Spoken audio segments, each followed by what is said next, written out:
साबुन लगाने पे आंख क्या पर आता है? साबुन को जल्दी गलने से बचाने के लिए क्या मिलाएंगे? इसी कारण आंख क्या आने लगता है? पर आने लगता है। कुछ कुछ साबुन ज्यादा पर देता है। जब कभी भी हम साबुन का यूज करते हैं, एंटी फंगल हुआ तो और खतरनाक हो जाएगा। साबुन देखते हैं, साबुन में वसा होता है या नहीं होता है? अम्ल होता है या नहीं होता है? तो साबुन एक वसीय अम्ल है, तो केवल वसा और केवल अम्ल कर देंगे तो अम्ल ज्यादा हो जाएगा तो चमड़े छील देगा, और वसा ज्यादा होगा तो पूरा चिपी चिपी हो जाएगा, चटर चटर चीटी लग जाएगी सब। तो इसको पंचुचुर करने के लिए किसमें मिला देंगे? सोडियम और पोटेशियम। तो बताइए साबुन निर्माण के लिए सोडियम और पोटेशियम में क्या मिलाते हैं? वसीय अम्ल। क्या मिलाएंगे? वसीय अम्ल मिलाते हैं। किसी को कोई दिक्कत? तो बताइए साबुन सोडियम और पोटेशियम का उच्च वसीय अम्ल है या निम्न वसीय? उच्च, हाई क्वालिटी का वसा अम्ल होता है, निम्न कोटि का नहीं होगा। निम्न कोटि का रहेगा जैसे गिरीश उरीस है, वो निम्न कोटि का, वैसा साबुन रहता है कहीं शैम्पू टाइप। हाँ शैम्पू आएगा यहाँ पे। जब कभी भी हम साबुन या डिटर्जेंट का यूज करते हैं तो वह पृष्ठ तनाव को कम कर देता है, जिससे कि पानी पतला हो जाता है। तो साबुन या डिटर्जेंट, डिटर्जेंट मतलब सरफ, साबुन या डिटर्जेंट अर्थात सरफ पृष्ठ तनाव को क्या करता है? कम कर देता है। पृष्ठ तनाव को कम कर देता है। साबुन या अपमार्जक को पानी में घोला जाता है तो उसे कण आपस में इकट्ठा होकर झाग बना देते हैं, और इस झाग को क्या कहेंगे? माइसेल। साबुन को जल्दी गलने से बचाने के लिए क्या मिलाएंगे? नमक। क्या मिलाएंगे? नमक। साबुन में कौन सा अम्ल मिलाएंगे? सल्फोनिक अम्ल।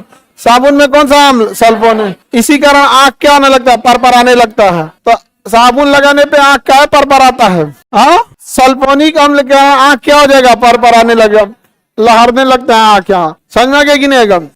जितना और कुछ साबुन ज्यादा पर आ देता है। डिटॉल। हाँ, और एंटी फंगल हुआ तो और खतरनाक हो जाएगा।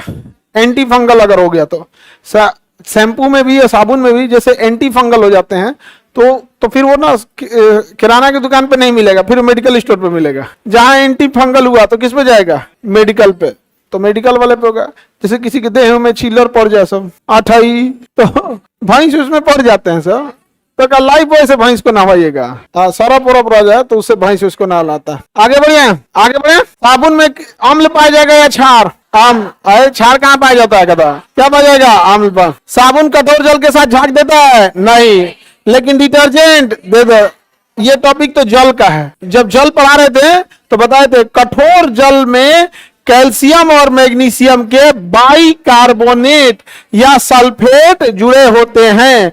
साबुन में अगर कठोरता रहेगी तो साबुन झाग अच्छा से नहीं दे, लेकिन डिटर्जेंट झाग दे देगा। तो बताइए कठोर जल में साबुन झाग देगा? नहीं, कम देगा। और डिटर्जेंट दे देगा। जब डिटर्जेंट या साबुन को पानी में घोला जाता है तो पानी के पृष्ठ तनाव बढ़ता है या घट जाता है? पानी गाढ़ा हो जाता है या पतला? कपड़े साफ हो जाते हैं। अलग अलग तेल किसी का यूज किया जाता है बनाने के लिए। साबुन में भार या आयतन को बढ़ाने के लिए क्या मिलाते हैं? Sodium silicate. क्या मिलाएंगे? Sodium silicate. समझ में गया? बाकी ये सब चीजें अलग अलग मिलाया जाता है। झाग जल्दी नहीं सूखेगा किसके वजह से? ग्लिसरॉल। अगर कम हो गया ना फटाक से झाग क्या हो जाता है? सूख जाता है। साबुन को कठोर जल में उपस्थित कैल्शियम और मैग्नीशियम के आयनों से चिपक जाता है, और कैल्शियम और मैग्नीशियम नहीं होना चाहिए साबुन में, अन्यथा फिर साबुन क्या हो जाता है? झाग कम देता है।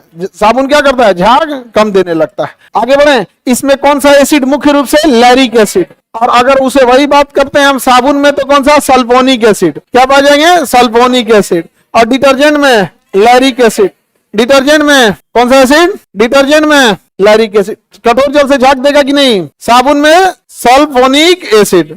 सोडियम, बताइए सोडियम सिलिकेट किसमें पाया जाएगा? साबुन में। Sodium silicate. ग्लिसरॉल मिलाएंगे कि नहीं मिलाएंगे? ग्लिसरॉल ज्यादा कर दिए तो जल्दी झाग सूखबे नहीं करेगा, जल्दी झाग सूखेगा नहीं।